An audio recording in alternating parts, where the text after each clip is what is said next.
Well, hello again, everyone. I'm Dan Helms. I'm from New Readers Press. We're absolutely thrilled to have you with us today. And uh, I am honored to be able to present our speaker, Steve Schmidt. Steve has spent a good number of years in adult education. He's worn many hats throughout those years. And one of those, Steve's a consultant for adult education. Some of you know him through COABE.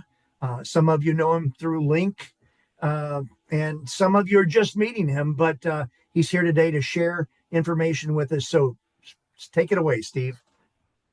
And thank you so much. I appreciate the warm introduction and welcome everyone. I see people, I've been monitoring the chat and see people from all across the country, from Florida as far north as the Midwest, and folks out west. So wherever you're from, so glad you're here. And please, if you have not already, please introduce yourself in the chat. And so glad that you are here for our session today.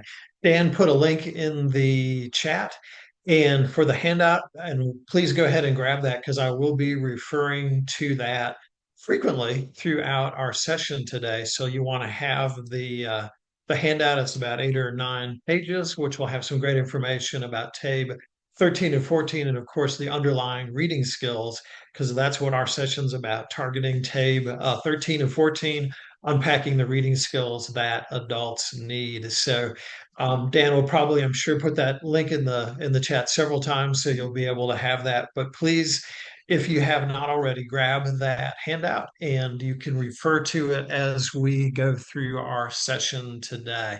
But thank you all so much for being here today for our session. And as Dan mentioned, I'm Steve Schmidt. I've had a pretty broad range of experiences in adult education. I have worked in adult basic ed for 33 years, although I am only 28 years old, really. So, since we're not doing a math session today, I guess I could get away with that. Anyway, so glad that you're here. And we do have a giveaway today. I love doing giveaways. And the giveaway today is this: you will be entered into a drawing for a TABE Mastery book set. And that's a publication by New Readers Press that will take your students in a deep dive into the skills they need to be successful on TABE 13, 14. And you're eligible to participate if one, you're here and still breathing at the end of the session, and it is a 75-minute session or an hour and 15 minutes for you and me. And if you just participate in the chat and the various activities that we'll be doing throughout the session today. And at the very end, I'll be asking you to just put your email in. And if you're here at the end, you can do that. And we'll do a random drawing, and one lucky winner will receive a set of TABE mastery books. So I'm hoping that everyone will be able to attend the full session today and that you remain breathing at the end as well. So pretty easy qualifications, I would say. And why do I love doing sessions for New Readers Press? Well, I'm so glad you asked me. And that is because, unlike other book publishers that may be corporate entities, all proceeds from New Readers Press books, publications, their computer suite of tools, all proceeds from that go to support pro literacy. And pro literacy is an amazing organization that has been working to advance literacy not only in the United States, but across the world as well, an organization that I very much believe in. So know that anytime that you're purchasing a product from New Readers Press, that your money isn't going into the pocket of some greedy corporation, but instead it is going to support pro literacy, an amazing organization. So we can feel very good about that. What are we going to do today? Well, I'm so glad you asked. What we're going to do is just two very simple objectives. I'm going to talk about a few methods about what we can do to really help our adult learners develop the reading skills that they need. And you will also, through the handout that you can download, you can access a number of resources that will support your ability to do these techniques. So very simple objectives for today, the two things that we're looking to do. I want to do what this is and what this isn't. We'll be talking about the underlying reading skills and how to help your students meet those is our subject. This is not a webinar about administering TABE 13 and 14. If you're looking for the nitty gritty and how many do you have to have on the locator to do the E level or the M level or the D level and that type of thing, that is not what I'm doing today. This is instructional. What can we do to help students to do well on the TABE and well in things beyond the TABE? And it's not the nitty gritty of test administration. Those webinars are out there, and I know your representatives from DRC, the Data Recognition Corporation, have done a lot of these webinars, and you certainly can find those in various locations. But that is not what we're going to do today. So just want to make sure you're aware of what you're getting into up front. This is instructional, not test administration. And I won't tell you what the answer is to number 6 on the D reading. Sorry, I won't tell you, and I don't even know. Anyway, let's start off by doing something in the chat, please, and thank you. And I'm just going to ask you briefly to put in the chat, what's your favorite strategy for building your students' reading skills? So my favorite strategy is blank. Just go ahead and fill in that blank. What is your favorite strategy for building your students' reading skills? All right, let's see. We've got folks from all over Missouri, in New Jersey and Washington, D.C. That's awesome. Okay, let's see. Christine says reading aloud. Cool. That's not often done. So I'm glad to see you're doing that. Modeling close reading. Well, Heather, you're going to feel good about what we're doing today. Have them read, read, read. Thank you, Enola. Modeling is good. Use high interest text. That's good stuff, Cody. Let's see. Using interesting material is good. Lots of practice, says Diana. Let's see. Dana's talking about inference and context clues and rereading. Utilize circling and each student reading aloud. Okay. Finding what interests are good. We got a lot of good stuff here. Talk about the things they like to read, non-academic included. Summarization. Good. I'm glad to see you saying that, Kanya. That's a very high value strategy. It's what certain words remind them of. That's interesting. Highlighting is good. Let's see, strong vocabulary base. Sarah, all right. Glad you're back. Good to see you again this week. Let's see. Annotating, says Bryce. And let's see. Cognate, says Alexandra. Good stuff. Well, thank you for everyone who has participated inside the chat. And it's good to see we've got a lot of experienced reading teachers and some good ideas about building our students' reading skills. Well, let's talk about this. So, students on program entry are coming into your class. How many times have you heard students say, Mr. Jones, Mrs. Smith, I'm here to improve my TABE score? My wager is probably you haven't heard that very often. I had heard that a few times, but that was very unusual. We did have a few students come in who wanted to get on at a local business, and that business was using TABE scores. They had to have like a 9.0 on the TABE in order to, as a cut score, in order to be employed. But that was very unusual. We did not see that very often. And I would probably think that most of our students are not coming into our program with the goal of improving their TABE score. That's usually something that's more important to we as adult educators and not necessarily important to our learners. So what I want you to think about, and what I like to think about, is not just teaching for TABE, but teaching beyond the TABE. My huge advice, if I had to sum up what I was going to talk about in just a couple of sentences, is to really focus on teaching our adult learners the CCR, and that's the College and Career Readiness Anchor Standards, making sure that students know how to do the skills involved in those 10 reading anchor standards. And this will help them most definitely on TABE 13 and 14, because these TABE 13 and 14 is very much based on those anchor standards. It will certainly help them to do better on the TABE. It is also something that will help them do better, whether you're in GED land or high set land, if they are working on a high school equivalency. Knowing and being able to perform those anchor standards successfully will help them on both of those high school equivalencies. And of course, what our real goal is to prepare learners for life, whatever that is going to look to them, whatever career field they're going in, to get a job, to get a better job, to reskill, to recover from being laid off. Well, the various and myriad ways that we work to serve our adult learners. So that's the big thing. I'd say I think we're doing students a disservice if all we're trying to do is help them improve their TABE score.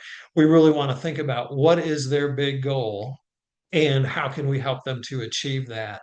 And I really believe that teaching those anchor standards is the way in which to make that happen. And if you're not familiar with the college and career readiness standards, you can easily find those. You could Google those and you would find the document in which they're included. They've been around for over 10 years now, the college and career readiness standards for adult education. And you also see that summarized basically on the screen. There are 10 anchor standards. There's sub standards that branch out from those, but these are the biggies, the ones that we really want to make sure that our students know how to do. And as we're teaching reading, once students have mastered the basics, they can put together alphabetics and fluency and vocabulary and basic comprehension. For our emerging readers that are still learning to read, we want to start with a phonics-based approach and work through that. I'm talking about students once they've mastered and they've got the basics down for reading.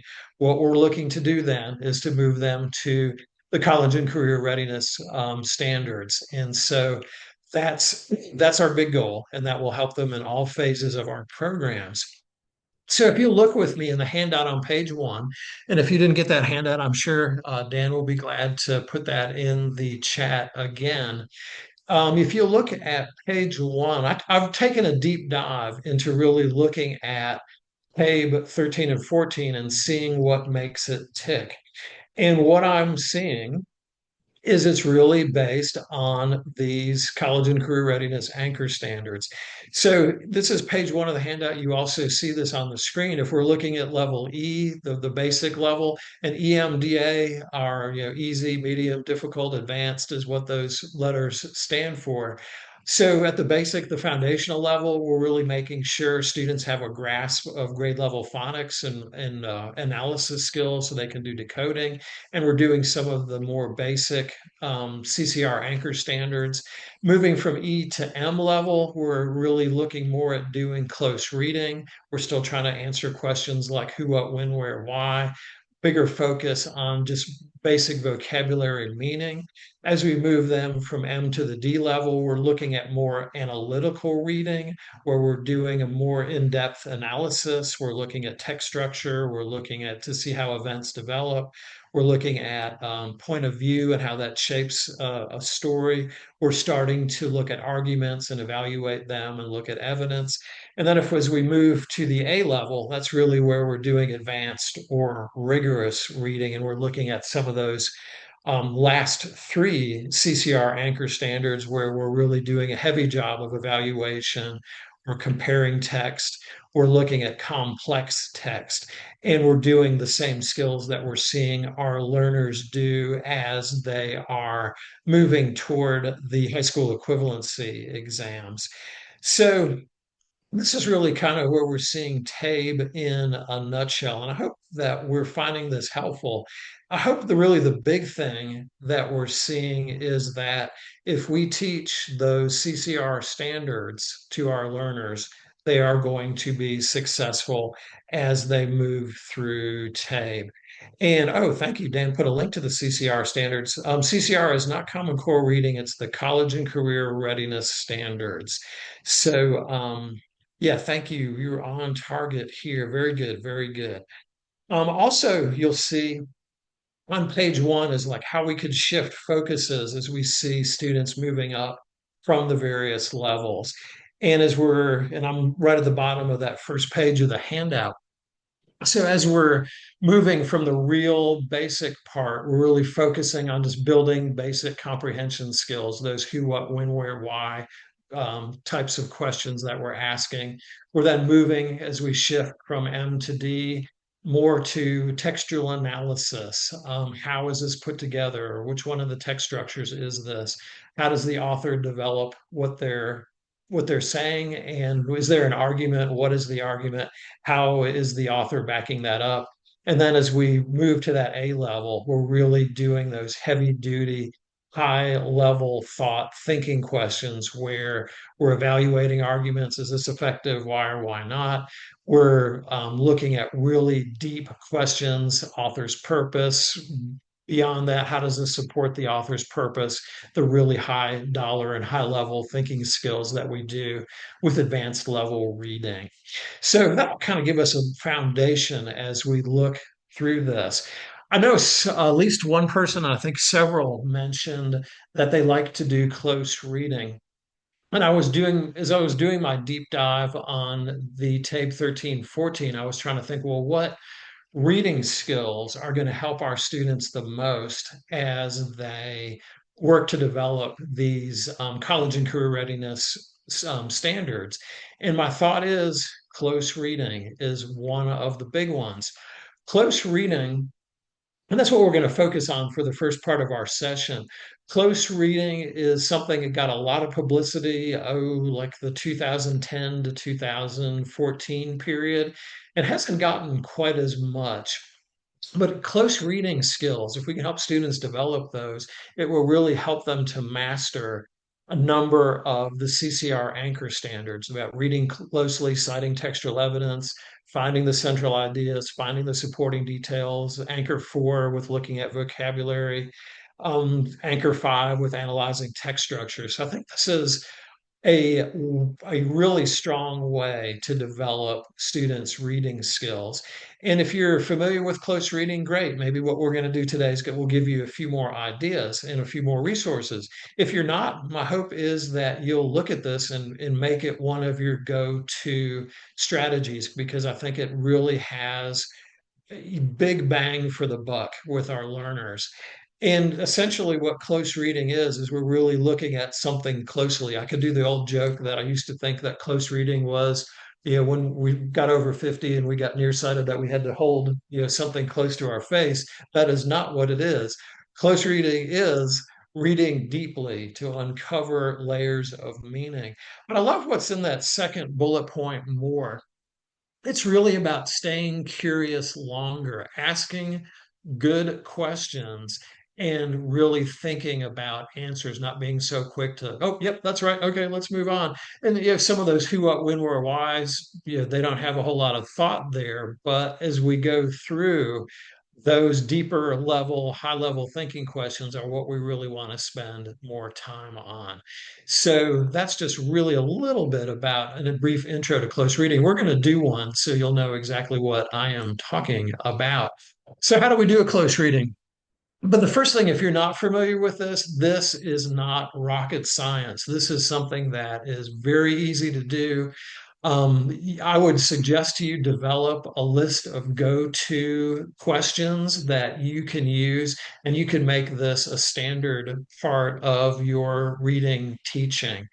I would suggest if your students are new with close reading, is start with a short reading passage. I like to use juicy sentences, which is a singular sentence that's packed with good information, and then build up to higher level or longer, more complicated passages. The key thing with close reading is text dependent questions, or in other words, questions that find their answer in the text. And that's where we go back to look for evidence. And we don't ask like, what would it feel like to be a butterfly? We did a lot of that in education years ago, but we found that wasn't really helping our students to develop the close reading skills they need. So there's a greater focus now on text dependent questions. We have to read the text in order to answer the question. Through the process of close reading, we will read the text multiple times to go back to dig out the information. And the goal is that students will develop these skills, and this will be something they'll do naturally. We, as good readers, do these things without thinking. And our goal is to help our learners develop these habits of the mind and develop this so they're ready to tackle any reading passage that they see eventually. The page two, if you join me on the handout, page two, when I was first introduced to close reading and was first playing around with it, I thought you had to like, all right, class, we're now going to do reading number one, and we're going to look and see what the text says. Okay, now class, we're going to do reading two. And I don't think we have to do that. I think our questions that we come up with, the text dependent questions, or if we're using publisher material, those will guide the way. And we don't have to do the formal, all right, now we're doing reading one. We can just do it. I think a really good close reading is like a book club where you're asking good questions, people are talking, going back to the text to do something. It's really doing a good book club if you're familiar with that.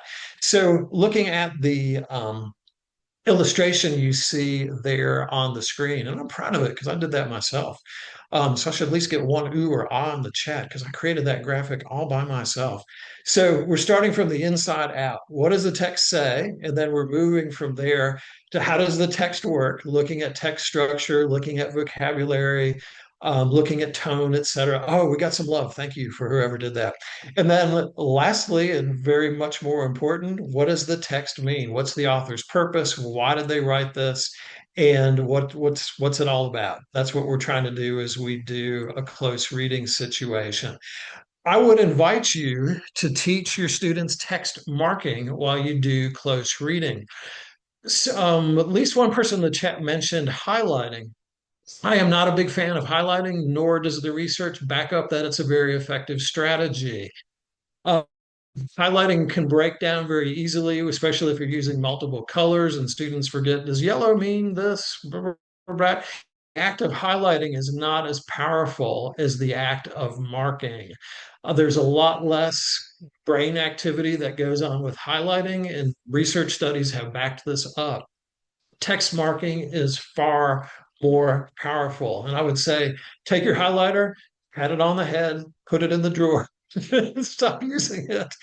Instead, use your electronic device or a pen, a pencil, whatever, and have students use text marking instead. They will benefit a whole lot more. So I know highlight manufacturers across the country are now angry at Steve, but this isn't what Steve said. This is what the research says. I have seen multiple research studies to back this up. So here are some text marks. And I would first say, don't feel that you have to use all of these. And we're on page three of the handout, by the way. You can use some of these, and I would suggest maybe starting with just a couple, and then over time, if you want to confuse your learners and create a challenging class, go ahead and introduce all of these at once. But I warned you in advance.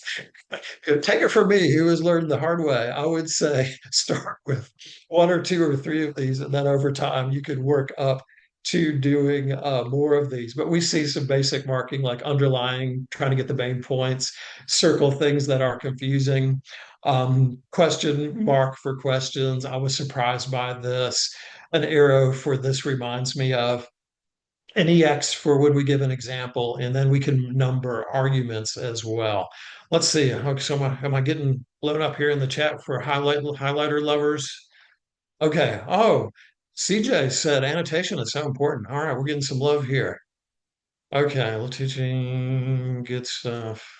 Highlighter deficiency. Well, Lee, I'm glad we're thinking about this. Okay, great. Well, we're getting a little bit of love here in the chat, so we will take all the love that we get.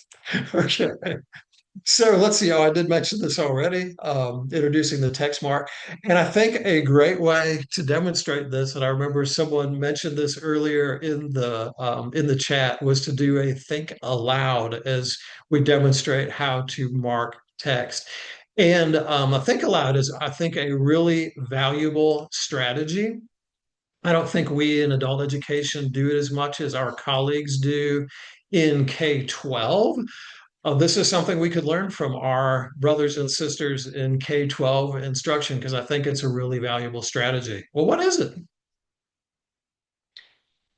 Okay, well, a think aloud is really what it says. We are teaching students why, well, we are doing like a stream of consciousness thought of what is going on inside our brains as we do a learning activity. And in this case, we're thinking about what's going on inside our brains as we do a think aloud. So, what we are looking to do here is I'm going to demonstrate a think aloud, and I hope that you're seeing me as I'm marking here on the screen. Maybe someone can say, up if the upper left-hand corner, do you see a red mark? And hopefully I'm saying, let's see, Nan says, okay, good, we're seeing it. So Nan says, keep it simple, use question mark, exclamation point, and a star for important info. And Nan, I agree. I think that's a very good way to go. And thank you for everyone who said you could see. So I'm going to demonstrate a think aloud. I'm going to let you inside my head think about this, which is a very scary proposition, I know, but I believe that we're all adults and we can handle this. So I'm going to demonstrate a text marking and how I would do this if I was working with a group of my students. And of course, the passage you pick to do a think aloud, think carefully about what you're going to use because you don't want to do something that's way over the heads of your learners. Do something that's close to where they're currently reading. I'm doing something that's of a challenge to good readers here. You may want to do something with your learners that's a little bit easier, still maybe a slight challenge for them. Okay, so here's what I would do with this passage with doing a think aloud. Well, today what we're going to do is I am going to do a think aloud. In other words, I'm going to show you what I'm thinking as I do a learning activity, but I'm going to show you about how to do some text marking. And text marking is really important because we really want to, anytime we do a reading, we want to make sense of it. We want to understand what it's saying. And text marking is a way that we can help to do that. It really helps us unlock a reading passage and get to know what the author of it is trying to tell us. Pausing here just a second on the demo. I think it's always a great technique to give learners the why when you're demonstrating something. Show them why it's important and how they can use it. Otherwise, they're like, why are we doing this? But if you can give the why, teach the why, understand the students understand the why, they'll be a lot more likely to use it in actual practice if they see what the benefit is from doing it. So that's why I started with trying to talk about the why. Okay, so we're going to do a think aloud, and we're going to do just a couple of text marks here. I'm going to use three of them. I'm going to use a question mark when the author is talking about things that I'm not sure what they mean. I'm going to do a circle for maybe some words or a phrase that I find confusing. And I'm going to do an underline for what I think is a main point that the author is trying to get across. So, what I'm going to do first is read this once just to kind of get a feel for what I've got. And then I'm going to go in with the marking. So that way I've got kind of a big picture before I go in and use those marks. So 3 marks, question mark, circle for confusion, underline for what I think the author's main point will be. So let's go ahead and read it. Let's see, it says in 2022, Alyssa Liu, and I'm sorry if I'm mispronouncing that. I heard her name pronounced many times during the Olympics. Made the unexpected decision to retire from competitive figure skating at the age of 16. To many observers, her choice seemed contradictory. She'd already achieved extraordinary success and was widely regarded as one of the most promising athletes of her generation. She had demonstrated technical excellence, competitive composure, and the ability to perform under intense scrutiny. Yet, despite these accomplishments, Alyssa chose to step away from the sport that had defined much of her young life. Her decision reflected not failure, but a deliberate act of self reflection and personal autonomy. For years, Alyssa's daily existence was, let's see, got to move that out of the way, had been governed by a demanding and inflexible routine. She began to experience exhaustion and a sense of detachment from the activities she once loved. What had begun as a source of joy gradually became associated with obligation and external expectation.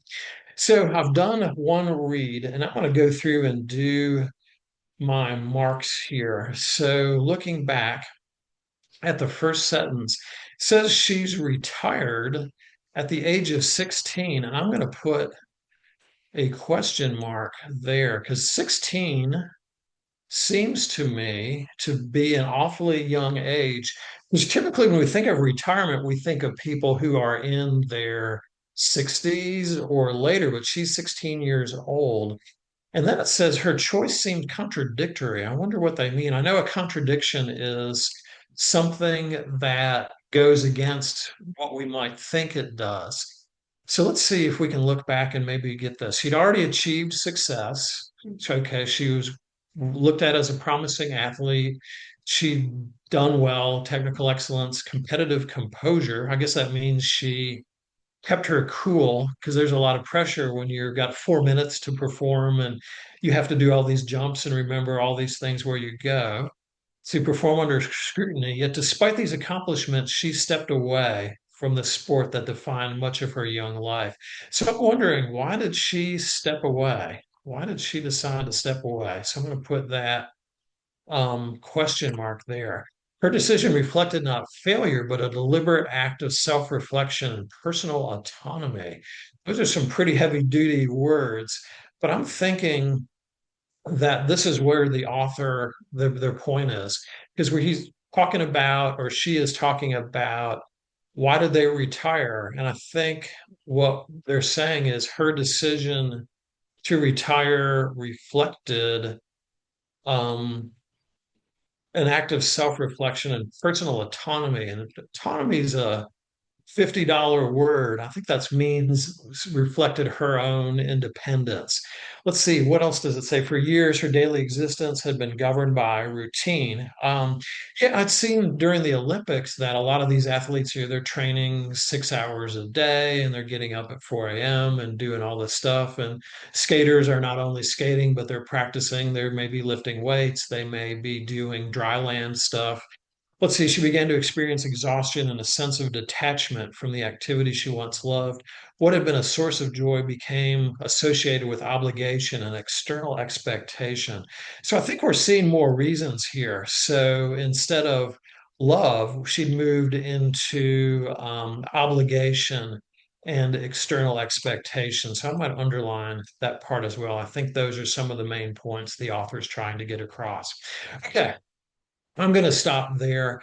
I do think the comment that was put in the chat was a really great one about using just a couple of marks, and I think that's a good one. I think sometimes the more marks that we use, the more complicated it gets. So, I would encourage you to adopt a couple of these and just do a few that work well for you.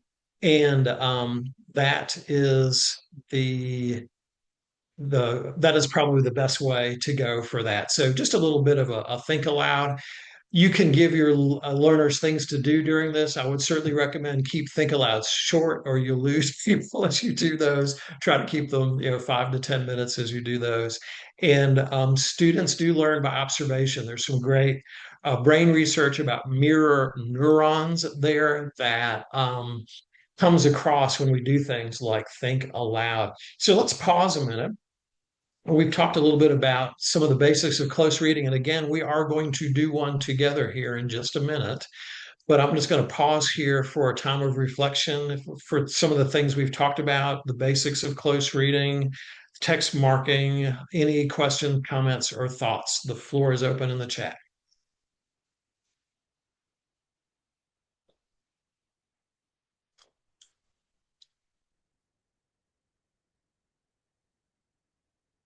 Yeah, Catherine has made a good point about margin notes are very crucial as well.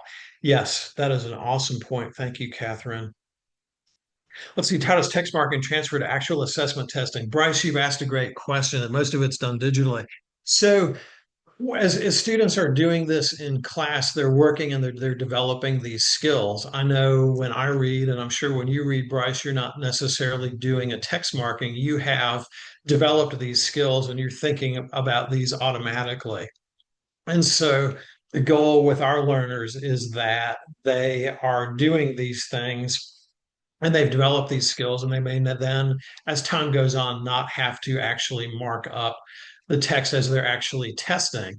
So they've already developed these skills. They're thinking, okay, what do I understand? What do I don't understand? And so they don't necessarily have to do those actually during test time. So that would be my response there. We're going for them developing these skills automatically over time. This is not going to happen in one session of demonstrating this. And by the way, it really does take time to develop these skills. And so I wouldn't say just do close reading once and move on. Close reading is something that should be a go-to activity that we're doing with our emerging readers that have moved, maybe grade level equivalent five and beyond is something like this. Let's say CJ says sometimes their associations are illogical or inaccurate. How do we direct faulty thinking when they think aloud? All of those, all of those things are potential things we could use for teaching lessons, and we could take one or more of these and look and examine those and then see where they're going. And yes, sometimes when we think things, they're wrong. That's a good thing to learn as well. But with the more practice we get, the more background knowledge we have about different things, the better those things will be.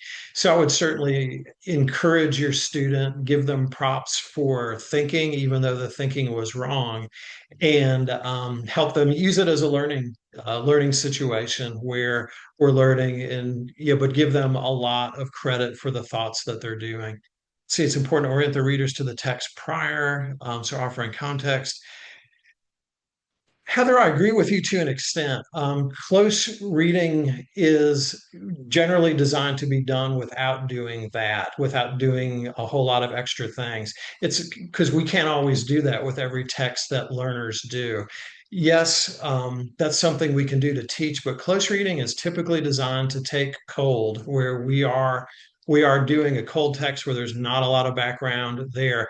And I would say, choose your text wisely. You don't have to choose a dense text to start. If that's an issue, choose a juicy sentence, choose something that's easier.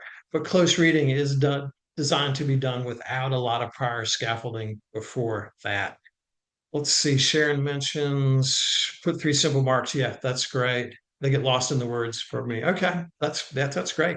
Thank you. Let's see. Nichelle says, would for lever readers.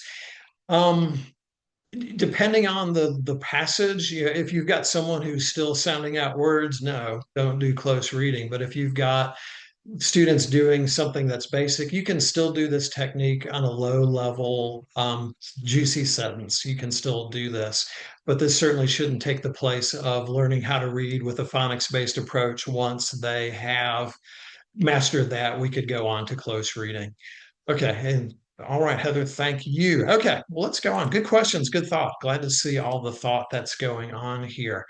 One other thing to think about as we do close reading is to encourage what we like to call productive struggle and allow students to be challenged by the reading, not something that's way beyond their level, but maybe at their level or one grade level equivalent above where they are. And don't be so quick to help. Let students puzzle through and try to always endeavor to be that guide on the side instead of the sage on the stage. Remember the book club. The person who's facilitating the book club doesn't have all the answers. They're just guiding the discussion as they go on through. And that's a good path to take as we go through. I love this. So, see, notice with me on the screen the hand here, the big fat finger. I was blessed to work for the GED testing service for a season, and I presented at their national conference a couple of years ago. And I was doing a train the trainer for instructors across the country on teaching GED level content. And I had one gentleman in the room, and I forget where he was from, but he taught at a prison. And he said, I always train my guys in the prison that if they can't point to the evidence with their big fat finger, it doesn't exist. So I love that. And I have adopted the big fat finger ever since that time. So train your learners to point to the evidence with their big fat finger, or however else you would like to phrase that if you don't like that phrase, but get them used to going back to the text to back up any assertions or arguments they make with evidence. That's what we're trying to do. Well, let's go ahead and do a close reading with a juicy sentence. And I'm on page 4. And if you'll turn there, you can see, excuse me, the juicy sentence there. So a juicy sentence again is just a single power-packed sentence.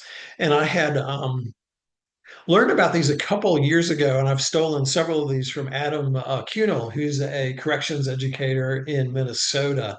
And he created several of these with Pete and used them with his students to great success. And I thought this was a great idea and a great way to start. So this for a new reader would not be very intimidating, maybe a couple of vocabulary words, but just doing one power-packed sentence would be a great way to start with some lower level readers. So let's take a look at this. Let's read it first, and then I'm going to ask you to mark this. So it says, excuse me, to Pete, crossing a burning tightrope across the Grand Canyon while dressed as a giant squirrel seemed like a catchy publicity stunt to sell his recent book, The Epic Adventures of an Amazing Suburban Squirrel, until, that is, he gained the interest of a desperately hungry turkey vulture. Okay, I'm going to give you a minute to mark this up. Use some of those markings, or if you just wanted to do the simple question mark, star, check, whatever there. But take a minute and mark this. You can do this virtually with your finger on the screen, or if you've got a copy of the handout on your screen, you can do this with some marking tool, digital marking tool you might have, or you could use your big fat finger to mark it too. But I'll give you just a brief bit of time here to do this.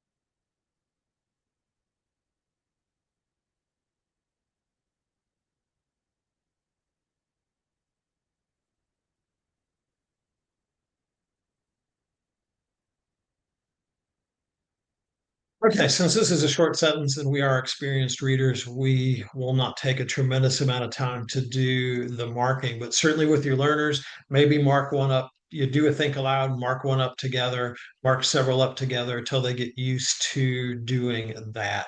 Well, let's look at some of the questions. And again, you can see those on page 4, or you can also see the questions here on the screen. I am going to start with question 3.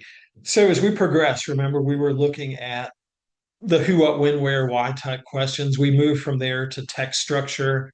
Um, how does the text say it? And then from there, we're moving toward meaning. And in the interest of time, I'm going to skip over questions 1 and 2. We know that the characters are Pete, and we know that the other character is the turkey vulture. The story does take place, it appears in Arizona in the Grand Canyon.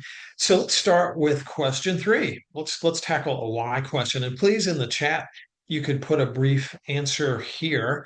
Why is Pete dressed like a squirrel?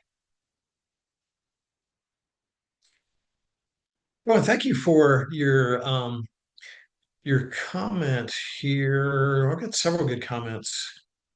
Yeah, Elizabeth, I love your comment about productive struggle. What students don't realize that they're not stupid, but they've got work to do. And that fits in with the growth mindset. Beautifully, beautifully said. Beautifully said. Yeah, that's an important question, Lee, about what does burning tightrope mean, actually? Does that mean that it's literally on fire, or does that mean it's hot because they're in Arizona and the sun's beating down on it? That's a good question. Okay, we had several people answer about book promotion. Stunt was a good word to use, and several have used that. Kathleen, thank you. He's promoting the book. I really want to read this book. I'm sure it would be fascinating. Okay, let's look at question four. How do the words desperately hungry shape the rest of the story? And as we're going through this with our learners, once we get away from the who, what, when, where, why questions, we really want to spend a little bit more time and we want to welcome multiple responses. Don't be so quick to say, yes, that's exactly right. But you really get learners thinking, get them to go back to the text and point out the evidence there. Let's see, several folks are saying, let's see, Evan, tense and dramatic. Heather says it creates urgency. Oh, Margaret says it makes it come alive. The visual makes you wonder what's going to happen. Well said, Margaret. Well said. And Madeline gives her an eerie feeling. Well done. And let's see, Jen's getting into some inferences here because maybe desperately hungry means Pete could end up as a lunch entree, perhaps. Who knows? Who knows? All right, Billy, thank you. Shows what's about to happen. So, some good stuff. Let's see. Nichelle says, struggling to avoid the desperation of the hungry turkey. Okay. Struggling to avoid the desperation. Okay. Lee, I love your comment there. Turkey toast. The turkeys like toast. I don't know. That's an interesting question. That's an interesting question.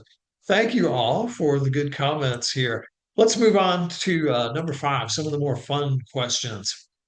Now, this one, because what we saw at the beginning, what's the text say? Now we're really looking more at text structure. We're looking more at um, how the text says it.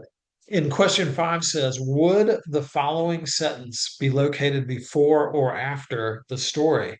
And so the additional sentence is, it was then, with his stomach growling and the cupboard shelves empty of even the tiniest morsel, that Pete's eyes chanced upon a picture of the Grand Canyon taped to the refrigerator, and his thoughts were filled with wide eyed possibility.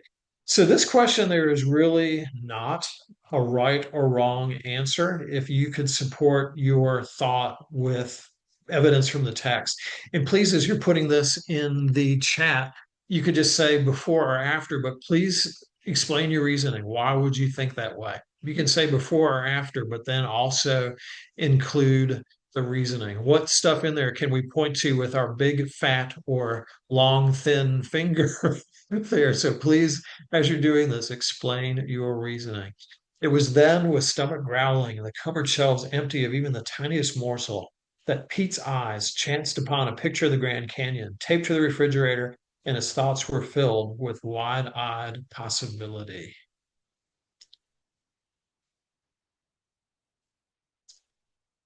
Okay, thank you, Lee. And again, I'm not going to say, oh, you're right. I'm going to say, thank you. You've explained your reasoning well. They are death dealing. I love it. I love it.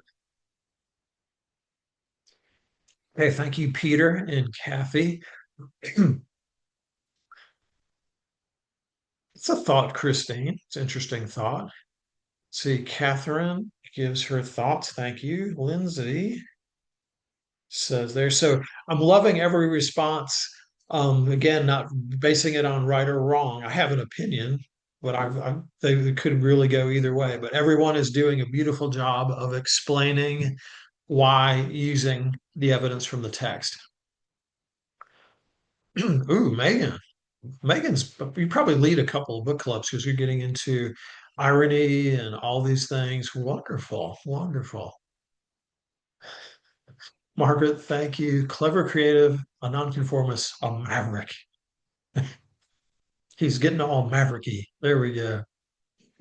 All right. Well, thank you for everyone who did. Let's see. Did we have anybody who said after? Because I would love it if we had students and have students that had disagreements, and that's okay as long as they both can explain their reasoning. Anybody would be bold and say after? Looks like looks like before is winning the day. So thank you, Lori.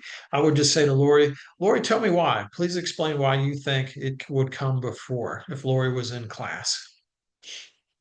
Let's see. Thank you, Karen.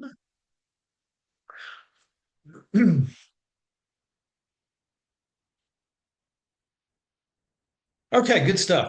Let's look at number six. Number six asks you to summarize the story in 10 words or less. Summary is a very high value skill to teach, reading, writing, language arts activity. And why I say this is because if a student can summarize something, they understand it. If they can summarize it, they get it. And I would really encourage you to spend some time teaching students to summarize things. I say 10 words or less. Will the world end if it's, 11, 12, 15? Probably not. The advantage to using a juicy sentence is it's not a whole lot more than 10 words as opposed to summarizing a couple pages. And generative AI tools do a really good job of summarizing things, and that you could use that as a teaching tool as we go through and to demonstrate how that looks and how that does it. Chat GPT and Claude and Gemini and all those others do a really good job with summary. That's one of the things that generative AI does very, very well. So let's do a summary of this story, 10 words or less. And I'm gonna give a shot to it too. Pete, let's see.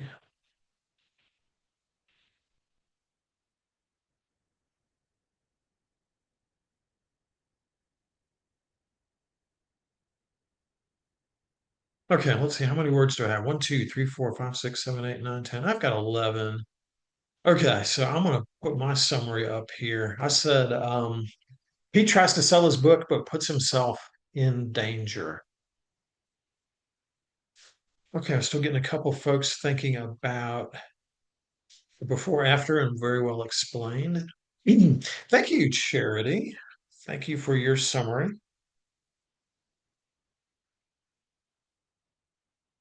And I think you had 10 words exactly. But the key thing is don't get caught up in word counting, get caught up in is this an accurate summary. I love to use in teaching. There was a summary of the Wizard of Oz that was really funny that somebody put together. It was like a young girl kills and then teams up with three strangers to kill again. And that's an example of for the Wizard of Oz movie. That's an example of a young woman murders someone, then it teams up with three strangers to kill again. And that did happen, but that's certainly not a very good summary of the Wizard of Oz movie. So that would be a good one. Getting some really good ones here. Oh, wow, this is excellent. Oh, Kathleen. Oh, I love it. Goes to great heights. Little pun there. Awesome. Hungry Pete, says Lee. School Adventures. That's true. If he's still alive, Bryce, I guess he could write the sequel at some point in time. Okay, good stuff. Good stuff. Um, so thank you for everyone who's done the summary or doing there. And again, Marvin, don't worry that you had 13 words. That's not the number of words. It's the fact that we can summarize it is the key thing. We could do then question seven. What's Preet's personality like? In the interest of time, I'm going to skip that. Let's go to the last question. And how does Pete's opinion about his actions change? And key thing here, again, please use textual evidence. Let's do question 8. And if you just put your response there in the chat, how does Pete's opinion change during the story? And again, you have to back that up with textual evidence with the long, skinny finger, the big fat finger, or the medium finger, whatever fits you.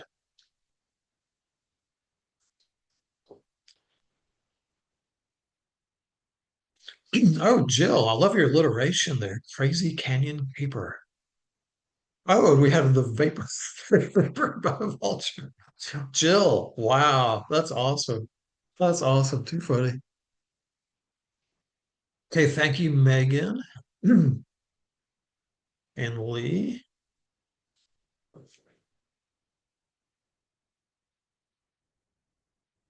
We're going to get some good stuff.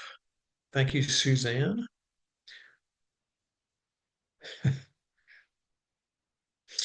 Yeah, and I would say to some of the comments again, show me in the text. Where does it show in the text that his attitude has changed? What can we point to? Can we quote it? Can we look at it and put our finger on it? What words or what phrase shows how his opinion changes? So again, I love everything there. Now we're getting somewhere. I see a couple. Okay. Okay. Good deal. Good deal. So, as we're doing this, definitely encourage your students to really go back to the text and make sure that they're putting in the word and or phrase that there. And yeah, Jane, this would be a great then lesson in transition words. Very good. Okay, good, good, good, good, good. Thank you, Lindsay and Ignatia. All right, very good. Well, thank you for doing the close reading about Pete. And I don't know about you, but I am on the edge of my seat. And I hope that Pete turns out okay and that the desperately hungry turkey vulture did not make him turkey toast, as someone said. If you like these juicy sentences, of course, you can create your own. They're easier to do now with generative AI. I also did include on page 5 a couple of other juicy sentences from Adam Cunell in Minnesota. If you liked Pete and the Squirrel, you might like Pete's Thumb or the Chainsaw Juggler or Drawn to Purple. There are some very interesting, and Adam said they really went well at the prison. Maybe they'll work for your learners too. Anyway, the hope is with close reading is that repeated exposure to do this will help students develop this. So they will not automatically go for the quick and easy interpretation, but they'll really dive in, dig into the story. And as they stay curious longer, be open to other possibilities. And that's the hope that it's going to develop habits of the mind, that they'll do this automatically. And when they come to a new reading, that they won't panic, but they'll say, oh, yeah, what were the steps we did? Okay, I read it, I marked it. I was looking as I was marking, I was looking for words or phrases that were unfamiliar. I tried to use, context to figure out what was going on.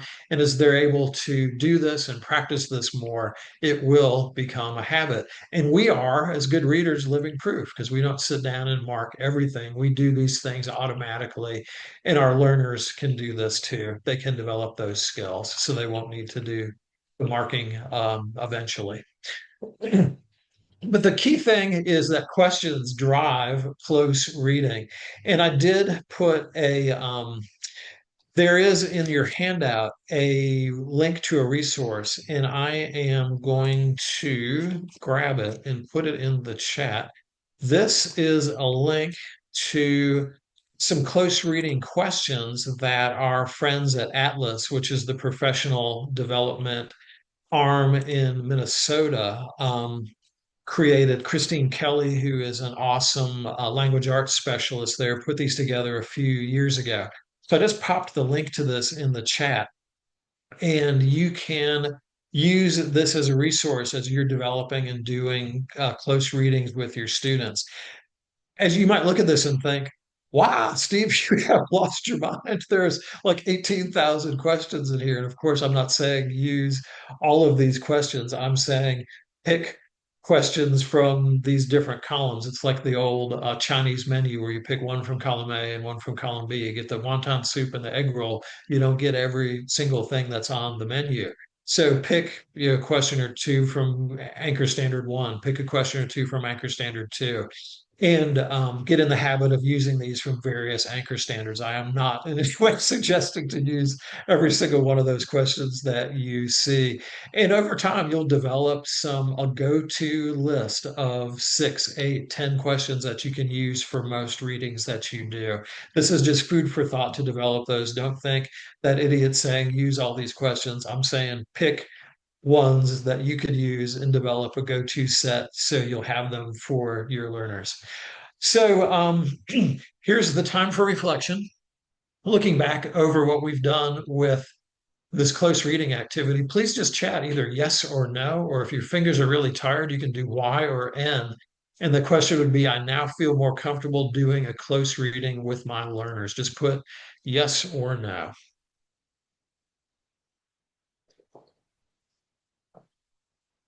Oh, someone did the heart. Okay, very good, very good. Okay, looks like we'll get a preponderance of yeses. If the answer is no, then you can watch the recording later, or find a better example, which I'm sure you can find. I have no doubt about that. I have no doubt about that. So anyway, okay, thanks for the yeses. Okay, let's talk a little bit about our sponsor today, New Readers Press, and some of the materials that they have put together to help our learners with TABE mastery. And the TABE Mastery series is one that I have taken a close look at as well to see how well did it do with teaching those CCR anchor standards, those college and career readiness anchor standards. And I'll share with you what I found. I did do a deep dive into the E level, M level, D level, and A level TABE mastery books. And what I did find with my magnifying glasses, I really think whoever put this together, the authors of this, did a nice job of aligning content inside each one of these books to the college and career readiness standards. I would give it two thumbs up. The things that they have highlighted definitely are part of the anchor standards. So I would say well done. If you're using this material in using some of these lessons, they're definitely undergirded by the college and career readiness anchor standards. Some other things that I like in these materials are the fact that they do a pretest. Our time is always so limited in class. If we can know a little bit about where our learners need the most help, pretest help with that. You certainly can use also information if you're doing the electronic versions of TABE 13, 14. Those post-test assessments will show you where learners need help as well. But these TABE mastery books do have a pretest and a post-test that we could use as a diagnostic to make the most use of our time. I think they also do a great job in each unit of introducing why we should learn this. I mentioned earlier, all of our learners tune into one single radio station, and that is WIIFM. And that stands for What's in It for Me, WIIFM. So always giving the why for any reading or any skill building is very important. And they do a good job in these units. They've used Viola here, and they showed on the job why Viola needs higher level thinking skills because she's reading these things with technical terms as she works as an accounting assistant. So I like that. They give the why for learning these various skills. I love the annotations that they have inside this book, that some will go to skills, some will go to work. And I think that was done very effectively. I have certainly felt that way on the job, that work link in the upper right. I want to win the lottery until our boss to hit the road. I have worked for bosses like that. And I'm thankful that I work for myself now. Very thankful. Score Boost also are some materials that go along with helping our learners as they prepare for TABE 13, 14, and of course, life beyond that, since these are anchored in the CCR anchor standards. Score Boost, I always think about quick review and practice. Once again, they've done a great job in Score Boost of setting up lessons that really fit those CCR anchor standards. Beautiful job with those. Scoreboost does a great review if students have maybe learned something and just needed a quick review. They'll show a lesson, guided practice, independent practice, and then lots of practice from there. The Scoreboost does a nice job with that. They do also have a TABE practice test and engaging this based on some sample questions I've seen from the TABE. I thought they did a nice job with matching difficulty level and matching question type to what I saw on the TABE 13 and 14 sample questions. Again, I was not given access to the real TABE test. I looked on their website and saw what they had. Um, and I know New Readers Press runs from time to time specials. And Dan, you are running what, a 10% special in March on student sets, class packs. Do you want to tell us a little bit more about that, please? Steve, I don't know why I always forget that you're going to ask me about this. Darlene, do you still happen to be on the call? Darlene knows all about our specials. She sets them up and creates them. But in our catalog, as you look for products, you'll find some class packs. And anywhere you see a class pack, that's where you get usually 10 copies of the student book, a copy of the instructor materials, things like that. Any of those class packs currently are on sale for 10% off. I put the link in there, how to contact New Readers Press through your representative. So reach out to them. And if you have any questions about this promotion, Score Boost 1314 Mastery or Score, TABE 1314 Mastery, please let us know. And Dan, the promo code is MAR 26. And is there anything else you can say about it?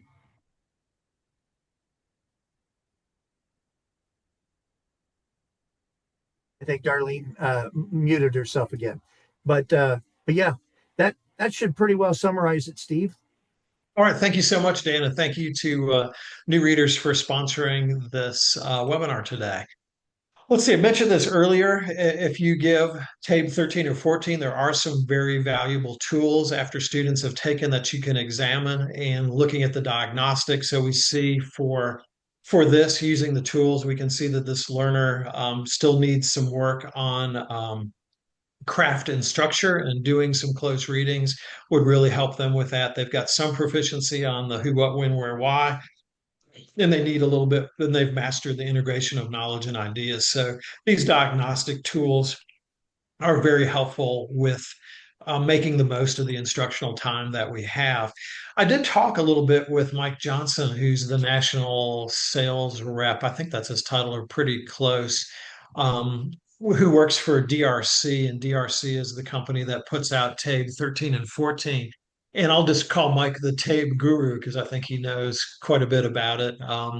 And so Mike said when we talked a couple weeks ago, one of the things that they're seeing with the new TABE is that they've purposely designed to make reading passages shorter than 11, 12. And so they found that students are spending less time testing. So I think that's a good thing and a beneficial thing. Mike also said focus on informational text because that is most of the reading that we see on TABE 13, 14. And that's good also as we're preparing students for high school equivalency and for life. We're reading generally a lot more informational text than we are reading other types of text. And he also mentioned that teaching students to use context to get word meaning would also be a beneficial instructional technique to do. So, Mike, thank you for returning my call. And we had a nice chat the other week. I do think a couple other things that I'll just mention briefly. Close reading was really the big thing that I wanted to do today. I think that is the best high value strategy we could take away. Teaching text structures helps a lot. And the good news is for informational text, there's really basically only 5 of them anyway, and it doesn't take long to teach them, provide examples, and that will help learners with comprehension. Oh, I'm reading through, oh, they're doing a compare contrast. So I know the author's main idea is to show how something's alike, how something's different, or this is a cause effect. So I would encourage you to teach text structure. And there is, I know in at least one of those TABE Mastery books, a lesson on that. There may be in 2 different books. That was a real solid lesson about how to teach text structure. I would recommend if you're teaching vocabulary below the 9th grade level to do what we always recommended with the STAR reading program, which to teach tier 2 words. These are high value words that go across subject areas, words like analyze, complex, survey. And the learners see this in science and social studies and RLA as well, to do some direct instruction for teaching vocabulary. And there are some resources available in which to do this that you have in the packet. There's a quadrant chart. So when I say teach it, I say teach it. I say, here's the word. This is what it means. Here are some examples of it. Ask students to give examples of it. Look for examples out in the community and in the school. You can talk about synonyms and antonyms. Quadrant chart's a good way to do this. And there are some lessons if you do use the clickable link on page 8 of your handout that will take you to some lessons that were developed when I worked at Appalachian State University. We developed a number of vocabulary lessons for Tier 2 words that are still available on a new website, a new Google site I set up a couple of years ago. And these lessons are really solid with providing words, providing simple, clear, student-friendly definitions, providing context, and providing some exercises that students can do that will really help reinforce the words. But I do recommend direct vocabulary instruction for learners below grade level 9.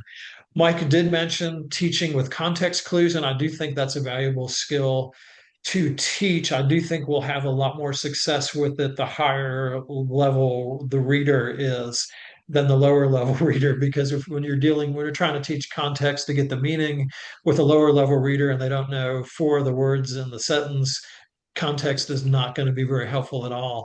I do think teaching with context clues is a higher value strategy for level 8 and above learners. We could probably get away with it more 4, 5, 6 too, but below that, I would not recommend that as a solid structure, because learners really are grasping a lot of times for a lot of vocabulary, and they're not going to get it with, if there's so many words they don't know, it's not an effective technique. So I do think it's good, but do this with your more higher level learners, and there's lessons there, and there are lessons in the TABE mastery book as well. One other thing that I wanted to mention is usually people want to know, well, what does the 462 mean exactly? You can tell the student, hey, you scored a 465 on the test. And they're like, what? What does that mean? But we do have, there is a chart of grade level equivalence that's available on page 8 of the handout. And of course, I've got that from tabetest.com, where this came up. So I do hope what we're coming away with today from this session is that please teach the college and career readiness anchor standards. That's what undergirds TABE, as well as high school equivalency, as well as good reading for life. And that I hope that you're seeing the close reading as a valuable strategy. And I saw somebody, oh, we used to do that. Maybe we'll do some more of that going forward. Hope you'll see that. And then some thoughts here about vocabulary instruction as well. And if you do have questions or comments, my email address is on the front of the handout, and I'd be happy to, if you have something that you'd like to say or another question, shoot me an email. I'd be happy to answer that. Do also definitely want to thank again New Readers Press and Dan and Darlene and Greg for all the help in putting this webinar together and the publicity they did. But I want to thank you so much for being here today and investing in your professional development. It was my joy to do the session. I always love talking about reading, and anchor standards and close reading is near and dear to my heart. I do think it's such a high value skill, and I hope that it's something you'll find useful. But at the very least, I hope you'll find TABE 13 and 14 not to be so scary or so mysterious, or I've heard this or I've heard that. And we hear all these things, but you teach those anchor standards, students are going to do well on whatever you put before them, whether it's TABE 13, 14, whether it's high school equivalency, whether it's the work you're doing to prepare them for the labor force, they're going to do well. So thank you all so much. And Dan, I'll turn things back to you if you had any closing comments. There is one question that did not get answered, and it just simply says, oh, yeah, what was the habits of mind slide? Okay, good question. The habits of the mind is our hope with close reading, as we do it with our learners, and we do it several times to practice, that students will develop the habit of using close reading when they tackle any reading passage. So if we do it in class, students will make it a habit, and then students will apply that with their reading work they're doing for TABE, high school equivalency, et cetera. Thank you. That's a good question. Thank you, Steve. We had good participation today. I want to thank everyone on behalf of New Readers Press. Thank you for joining us today. Thank you, Steve. So thanks, everyone. Have a great day. Thank you.